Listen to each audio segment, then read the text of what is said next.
नमस्कार, स्वागत है आपका सुप्रभात में। मैं हूं आपके साथ अमृता चौरसिया और आइए शुरुआत करते हैं खबरों की, लेकिन उससे पहले नजर हेडलाइंस पर।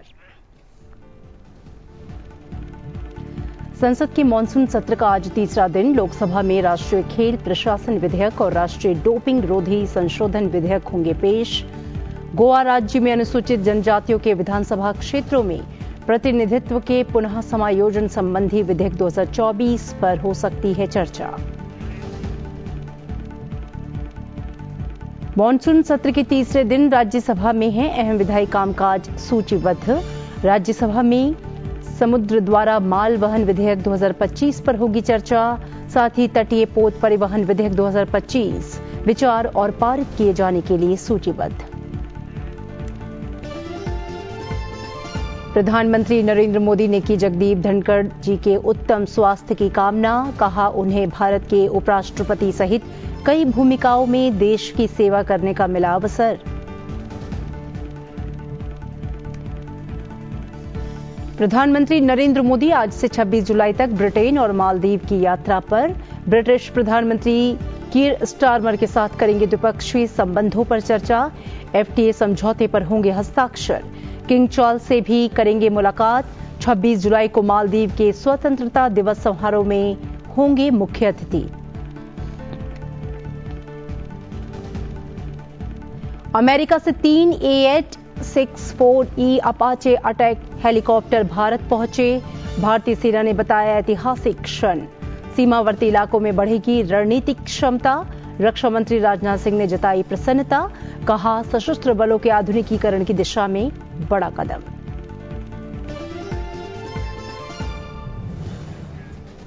और आई खबरें विस्तार से। सबसे पहले बात संसद सत्र से जुड़ी हुई। संसद के मॉनसून सत्र का आज तीसरा दिन है। लोकसभा की बात करें तो आज 2 बिल पुनः स्थापित किए जाने और 1 बिल चर्चा और पारित किए जाने के लिए सूचीबद्ध है। वहीं राज्यसभा में 2 बिल चर्चा एवं पारित किए जाने के लिए सूचीबद्ध है। सबसे पहले जानते हैं लोकसभा में सूचीबद्ध विधायी कार्यों के बारे में। विज्ञान एवं प्रौद्योगिकी मंत्रालय एवं पृथ्वी विज्ञान मंत्रालय के राज्य मंत्री स्वतंत्र प्रभार डॉक्टर जितेंद्र सिंह संबंधित मंत्रालय से जुड़े अनुदान मांगों के संबंध में अपना वक्तव्य देंगे। युवा कार्यक्रम एवं खेल मंत्री मनसुख मांडविया राष्ट्रीय खेल प्रशासन विधेयक 2025 को पुनः स्थापित करेंगे। इसके साथ ही केंद्रीय मंत्री राष्ट्रीय डोपिंग रोधी संशोधन विधेयक 2025 को भी इंट्रोड्यूस यानी कि पुनः स्थापित करेंगे। लोकसभा में गोवा राज्यसभा निर्वाचन क्षेत्र अनुसूचित जनजाति प्रतिनिधित्व का पुनः समायोजन विधेयक 2024 चर्चा और पारित किए जाने के लिए लिस्टेड है। इस बिल पर संसदीय कार्य मंत्रालय में राज्य मंत्री अर्जुन राम मेघवाल पेश किए जाने प्रस्तावों पर आगे विचार करेंगे और उसे सदन द्वारा पारित किए जाने के लिए भी प्रस्तावित किया जाएगा। वहीं राज्यसभा में समुद्र द्वारा माल वहन विधेयक 2025 विचार और पारित किए जाने के लिए सूचीबद्ध है। पत्तन पोत परिवहन और जलमार्ग मंत्री सर्बानंद सोनोवाल लोकसभा द्वारा पारित रूप में इस पर विचार और पारित किए जाने के लिए प्रस्तावित करेंगे। और इसके अलावा तटीय पोत परिवहन विधेयक 2025 विचार और पारित किए जाने के लिए लिस्टेड है। केंद्रीय मंत्री इस बिल को भी लोकसभा द्वारा पारित रूप में विचार और पारित किए जाने के लिए प्रस्तावित करेंगे।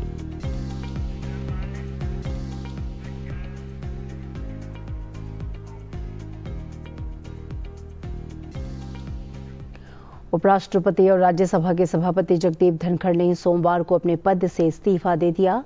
राष्ट्रपति द्रौपदी मुर्मू को भेजे अपने इस्तीफे में उन्होंने कहा कि अब वो अपने स्वास्थ्य को प्राथमिकता देंगे। पीठासीन अधिकारी और राज्यसभा सांसद घनश्याम तिवारी ने सदन को उपराष्ट्रपति के त्यागपत्र की जानकारी दी। प्रश्नकाल के पहले एक आवश्यक सूचना देनी है। दी ministry of home affairs wide notification eight 22/7/25 has conveyed the resignation of Vice President of India, Shri Jagdeep Dhankad, under Article 67A of the Constitution with immediate effect. प्रश्नकाल question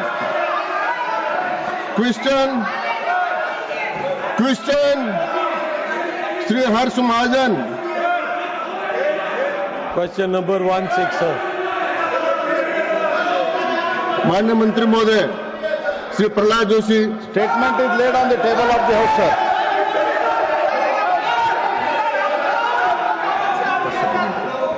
first supplementary Shri Harish महाजन, हर्ष महाजन।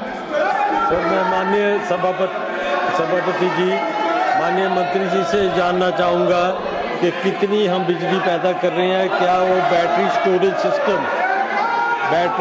System और माननीय सदस्यगण कृपया बैठिए, आप कृपया प्रश्नकाल सदन की कार्रवाई 2 बजे तक के लिए स्थगित की जाती है। प्रधानमंत्री नरेंद्र मोदी ने उपराष्ट्रपति जगदीप धनखड़ के इस्तीफे पर अपनी प्रतिक्रिया दी है। उन्होंने कई भूमिकाओं में जगदीप धनखड़ जी की देश को लेकर उनकी सेवा की सराहना की। साथ ही प्रधानमंत्री ने उनके उत्तम स्वास्थ्य की कामना की है।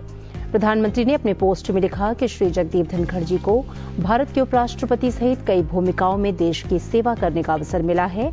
मैं उनके उत्तम स्वास्थ्य की कामना करता हूं। और संसद के मानसून सत्र के दौरान जारी हंगामे को लेकर सरकार ने कड़ा रुख अख्तियार किया है। संसदीय कार्य मंत्री किरेन रिजिजू ने विपक्ष पर तीखा हमला करते हुए कहा कि सरकार हर मुद्दे पर चर्चा को तैयार है, लेकिन विपक्ष बिना कारण हंगामा कर संसद की कार्यवाही बाधित कर रहा है। उन्होंने कांग्रेस और उसके सहयोगी दलों पर देश के करोड़ों टैक्स दाताओं के पैसों और संसद के अमूल्य समय की बर्बादी का आरोप लगाया। केंद्रीय मंत्री ने स्पष्ट कहा कि अगर विपक्ष को चर्चा करनी है तो गतिरोध बंद करें। ये हमारा अपोजिशन पार्टी के लीडर सब यहाँ मौजूद हैं। हम लोगों ने कभी किसी विषय पे चर्चा का फाइनल निर्णय हम लोगों ने बीएससी में पूरा अभी फाइनल नहीं किया गया। बीएससी में ये चर्चा हुई थी कि सबसे पहले ऑपरेशन सिंदूर पे चर्चा होगी और उसका समय भी तय किया गया है। अब एक साथ में सारे मुद्दे को चर्चा करना चाहते हैं, ये कैसे संभव हो सकता है? जबकि उन्होंने भी एग्री किया है, हमने टाइम भी फिक्स कर चुका है, किस नियम पे चर्चा करना है उसका फाइनल करना है। हर समय यहाँ ये तकिया लेकर के जो नियम के विरुद्ध में जो प्रदर्शन करता है, मैं उसका खंडन करता हूं। ये निंदनीय है। सभापति महोदय जी, ये सब सुन रहे हैं, ये मेरा बात सुन रहे हैं। ये बिजनेस एडवाइजरी कमेटी में हम लोग जो बात करते हैं और सबने कहा कि ये प्लकार्ड लेकर के सदन में नहीं आएंगे, फिर ये अपने एमपीओ को ये पोस्टर बैनर लेकर के सदन को इस तरीके से डिस्टर्ब करना, ये तो बहुत आपत्तिजनक है जी। और वो चर्चा मांग रहे हैं, हम चर्चा के लिए तैयार है, फिर ये सदन चलने नहीं देते हैं। ये डबल स्टैंडर्ड बिल्कुल गलत बात है। चर्चा चाहते हैं तो ये हंगामा मत करो। सरकार ने बार बार कहा है कि हम चर्चा करना चाहते हैं, फिर ये हंगामा क्यों कर रहे हैं? कौन जिम्मेदार लेगा? देश का करोड़ों टैक्स मनी को आप लोग हंगामा करके बर्बाद कर रहे हैं, जवाब देना पड़ेगा। हम लोग सुबह से तैयार करके आते हैं, बिजनेस लेके आते हैं, चर्चा के लिए हम लोग तैयार हैं। आप लोग सदन का समय बर्बाद कर रहे हैं। ये सब हमारा जो कांग्रेस पार्टी और उनके कुछ साथियों ने जो 2 दिन से जो हंगामा कर रहे हैं, मैं इसका खंडन करना चाहता हूं। राज्यसभा के उपसभापति हरिवंश ने मंगलवार को राष्ट्रपति द्रौपदी मुर्मू से राष्ट्रपति भवन में मुलाकात की। ये मुलाकात ऐसे समय में हो रही है जब सोमवार शाम को जगदीप धनखड़ जी ने उपराष्ट्रपति के पद से इस्तीफा दे दिया है।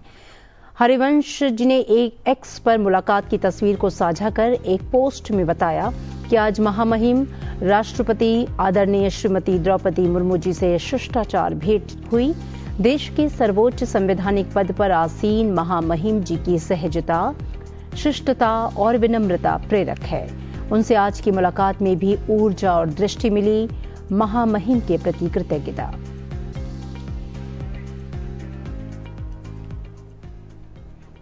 प्रधानमंत्री नरेंद्र मोदी आज से 26 जुलाई तक ब्रिटेन और मालदीव की यात्रा करेंगे। इस यात्रा का मकसद दोनों देशों के साथ भारत की आर्थिक, रणनीतिक और क्षेत्रीय साझेदारी को मजबूत करना है।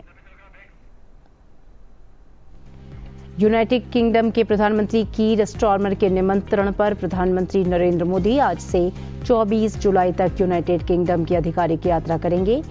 ये प्रधानमंत्री नरेंद्र मोदी की यूके की चौथी यात्रा होगी।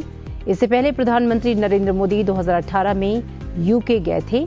यात्रा के दौरान प्रधानमंत्री मोदी भारत ब्रिटेन द्विपक्षीय संबंधों के संपूर्ण पहलुओं पर प्रधानमंत्री स्टारमर के साथ व्यापक चर्चा करेंगे। प्रधानमंत्री नरेंद्र मोदी और स्टारमर व्यापार, रक्षा, जलवायु, इनोवेशन और शिक्षा जैसे मुद्दों पर चर्चा करेंगे। साथ ही क्षेत्रीय और वैश्विक महत्व के मुद्दों पर भी विचारों का आदान प्रदान होगा। प्रधानमंत्री Narendra Modi king Charles III से भी मिलेंगे। इस यात्रा के दौरान भारत और ब्रिटेन के बीच लंबे समय से रुका हुआ मुक्त व्यापार समझौता यानी कि FTA होने की उम्मीद है। इस समझौते पर मई में सहमति बनी थी। इससे भारत के लगभग 99% निर्यात पर शुल्क कम हो जाएगा। साथ ही ब्रिटिश उत्पादों जैसे कि विस्की, ऑटोमोबाइल और वित्तीय सेवाओं को भारतीय बाजार में आसानी से प्रवेश मिल सकेगा। Prime Minister will be embarking on an official visit to the United Kingdom tomorrow, the 23rd of July, for discussions during the visit with the Right Honourable Sir Keir Starmer, the Prime Minister of the United Kingdom. And during the visit, he will also call on His Majesty King Charles III. There is also, during the visit, interaction that is planned with business leaders both from India and the United Kingdom. This will be Prime Minister's 4th visit to the United Kingdom since assuming office. He has visited previously in 2015 and 2018, and he was there in 2021 for the COP26 summit in Glasgow. Within the last year itself, Prime Minister Modi and Prime Minister Starmer have already met twice.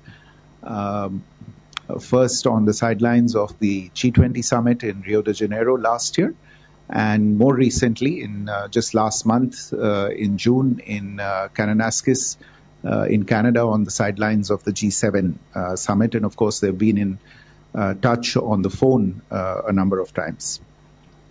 This visit, though a short one, will give both leaders the opportunity to review the entire gamut of the bilateral relationship and discuss ways to strengthen it further, and also discuss issues that are of regional and global relevance. The India-UK partnership, as you're aware, was upgraded to a comprehensive strategic partnership in 2021, and since then has seen regular high-level political exchanges, and both sides remain committed to taking this partnership to even higher levels. Apart from the summit-level engagements, there are regular engagements at the level of External Affairs Minister and his counterpart, the British Foreign Secretary, and there are several other institutional mechanisms at ministerial level dealing with strategic issues, financial, economic, energy-related issues, as well as science and technology. United kingdom की यात्रा के बाद प्रधानमंत्री नरेंद्र मोदी मालदीव की आधिकारिक यात्रा करेंगे।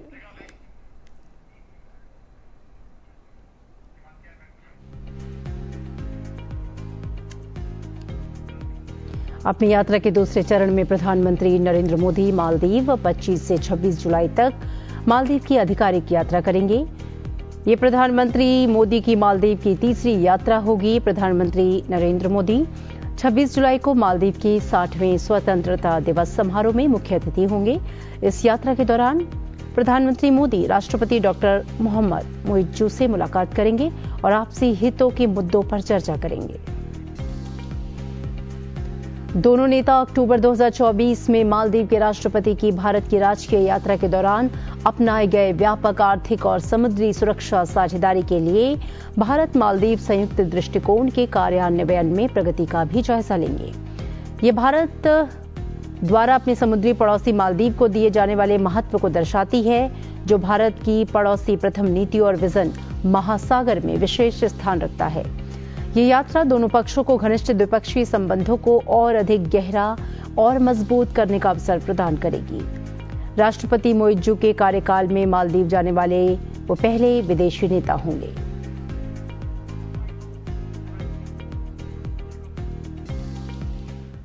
Let me turn to Prime Minister's visit to Maldives, which will take place on the 25th and 26th of July 2025. This is a state visit that he will be embarking on at the invitation of His Excellency President Muizz of the Maldives. You would recall that President Muizz was on a state visit to India in October 2024. Before that, he had come to India for the swearing-in ceremony of the new government that had been elected, and Prime Minister and Dr. Muizz had met earlier as well in Dubai or Abu Dhabi, I think, for the COP meeting, for the COP meeting. The Prime Minister on this occasion will be the guest of honor at celebrations to commemorate the 60th anniversary of the independence of the Maldives, which is on the 26th of July, 2025. As a coincidence, 2025 also happens to be the year when our two countries, India and the Maldives, are observing and marking 60 years of the establishment of diplomatic relations. भारतीय सेना को अब अत्याधुनिक Apache attack हेलीकॉप्टरों की ताकत मिलने जा रही है। मंगलवार 22 जुलाई 2025 को अमेरिका से पहला बैच भारत पहुंच गया। भारतीय सेना ने सोशल मीडिया मंच एक्स पर इसकी पुष्टि करते हुए इसे सेना के लिए एक ऐतिहासिक क्षण बताया। सेना के लिए लाए गए 3 AH-64E अपाचे हेलीकॉप्टर सबसे पहले हिंडन एयरफोर्स स्टेशन पर उतारे गए। इन्हें जल्द ही राजस्थान के जोधपुर एयरबेस पर तैनात किया जाएगा। अपाचे के आने से सीमावर्ती इलाकों में सेना की रणनीतिक शक्ति और तेजी से कार्रवाई करने की क्षमता में इजाफा होगा।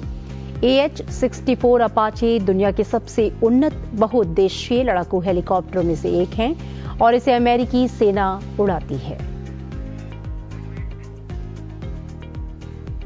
रक्षा मंत्री राजनाथ सिंह ने कहा है कि भारतीय सेना के लिए अपाचे हेलीकॉप्टरों की पहली खेप के आगमन से देश की रक्षा क्षमताओं को मजबूती मिलेगी। उन्होंने कहा कि ये उन्नत हेलीकॉप्टर सेना विमानन विंग की विशेष रूप से चुनौतीपूर्ण इलाकों में परिचालन क्षमता को बढ़ाएंगे। रक्षा मंत्री ने यह भी कहा कि सशस्त्र बलों के आधुनिकीकरण के लिए सरकार की प्रतिबद्धता को दर्शाने वाला ये गौरवशाली क्षण है।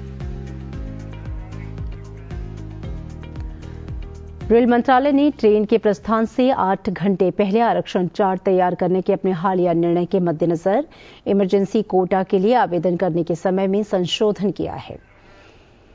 मंत्रालय की ओर से मंगलवार को जारी एक सर्कुलर में कहा गया कि रात 12 बजे से अगले दिन दोपहर 2 बजे रेलवे के अनुसार 14 बजे के बीच रवाना होने वाली सभी ट्रेनों के लिए इमरजेंसी कोटा के लिए आवेदन यात्रा से पहले दिन दोपहर 12 बजे तक इमरजेंसी कोटा सेल तक पहुंच जाना चाहिए और इसी तरह दोपहर 2 बजे से रात 11:59 के बीच रवाना होने वाली शेष सभी ट्रेनों के लिए इमरजेंसी कोटा अनुरोध यात्रा के पिछले दिन शाम 4 बजे तक EQ सेल तक पहुंच जाना चाहिए। मंत्रालय ने स्पष्ट किया है कि ट्रेन के निर्धारित प्रस्थान के दिन प्राप्त अनुरोधों पर विचार नहीं किया जाएगा। रविवार या अन्य सार्वजनिक अवकाश के लिए उससे पहले के कार्य दिवस के कार्यालय खुलने के समय के दौरान देना होगा। भारत ने पाकिस्तान को आतंकवाद का वैश्विक केंद्र बताते हुए उसकी निंदा की। संयुक्त राष्ट्र में भारत के प्रतिनिधि पर्वतनेनी हरीश ने कहा कि पाकिस्तान कट्टरता और आतंकवाद में डूबा हुआ है और IMF से लगातार कर्ज ले रहा है। उन्होंने कश्मीर पर पाकिस्तान के उप प्रधानमंत्री इशाक डार की टिप्पणी का जवाब देते हुए कहा कि ये पाकिस्तान ही है जिसने जम्मू कश्मीर के कुछ हिस्सों पर अवैध कब्जा कर रखा है।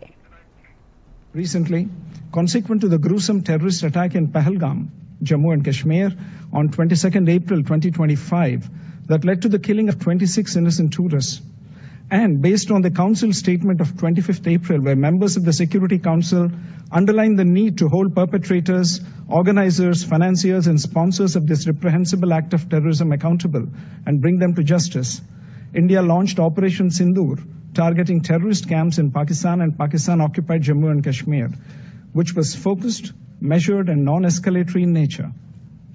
On achieving its primary objectives, a cessation of military activities was directly concluded at the request of Pakistan. Mr. President, there cannot be one standard approach to dispute resolution. The changing circumstances and context also need to be taken into account while considering any such efforts. Mr. President, I am constrained also to respond to the remarks made by the representative of Pakistan. The Indian subcontinent offers a stark contrast in terms of progress, prosperity and development models. On the one hand, there is India, which is a mature democracy, a surging economy and a pluralistic and inclusive society. At the other extreme is Pakistan, steeped in fanaticism and terrorism and a serial borrower from the IMF. As we debate promoting international peace and security, it is essential to recognize that there are some fundamental principles which need to be universally respected. One of them is zero tolerance for terrorism. It ill behoves a member of the Council to offer homilies while indulging in practices that are unacceptable to the international community. Mr. President, in conclusion, India remains committed to working towards international peace and security through multilateralism and peaceful settlement of disputes. NITI Aayog के उपाध्यक्ष सुमन berry ने सोमवार को संयुक्त राष्ट्र मुख्यालय में सतत विकास लक्ष्यों के लिए उच्च स्तरीय राजनीतिक मंच के मंत्री स्तरीय खंड को संबोधित किया। उन्होंने कहा कि विभिन्न सतत विकास लक्ष्यों यानी कि SDG की दिशा में भारत की प्रगति दोहरी रणनीति की वजह से संभव हुई। इससे मजबूत सुरक्षा तंत्र और ऐसे सुधार शामिल हैं जिसमें आर्थिक अनुकूल माहौल के जरिए वृद्धि को प्रोत्साहन मिला है। उन्होंने बताया कि 2013-14 और 2022-23 के बीच के दशक में 24 करोड़ भारतीयों को बहुआयामी गरीबी से बाहर निकाला गया। साथ ही 2015 के बाद से सामाजिक सुरक्षा दायरा 2 गुना से भी अधिक हो गया। We gather at a decisive moment for our shared 2030 agenda. The world is navigating a period of significant economic shifts and uncertainty, which makes our collective work on the Sustainable Development Goals more critical than ever.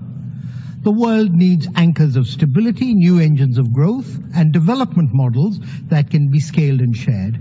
India, with its unique strengths and experience, is ready and willing to offer all three. India's sustained economic growth makes it an anchor of stability for the global community and an example of what is possible. In an era of flux, India stands out as a vibrant democracy with steadily improving socioeconomic indicators enabled by inclusive digital technologies, principled reforms, and a focus on empowering all segments of society. 248 million Indians are estimated to have escaped poverty in the decade between 2013-14 and 2022-23. India is today home to the world's largest cohort of youth entering employment. India is committed to making sure that they have a bright and productive future, and India's journey demonstrates that inclusive and sustainable development is both possible and scalable. Initiatives like Mission Life, Lifestyle for Environment, are reshaping consumption patterns and promoting climate-conscious behaviors in more than 1 billion people. India is committed to catalyzing change across the global south. India's development journey, marked by scale, speed, and stability, offers a credible and replicable pathway for fellow developing countries. India has extended concessional finance, technology partnerships, and capacity building support across developing countries. These include solar energy infrastructure and digital governance tools. Addressing global challenges, be it climate change, debt distress, or food insecurity, requires global solidarity. India stands behind the central role of the United Nations in catalyzing change for our world.